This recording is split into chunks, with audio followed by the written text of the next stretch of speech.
هم دوستان راجع به ابزاری که من با خودم میبرم سفر خیلی سوال کردین و گفتین که فیلم بگیرم براتون. این وسایل و ابزاری که تقریبا من با خودم میبرم،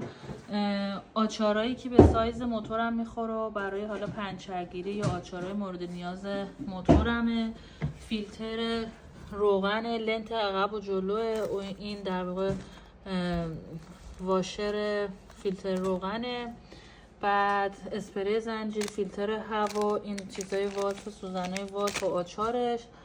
بعد زنجیر خرد کنه، یه دونه بیل و کلنگه، یه سری بند و اینجور چیزا و بسته کمربندی، چیزایی که ممکنه لازم بشه برای بستن ابزار، جامپ استارتر و پمپ باده، تیوب،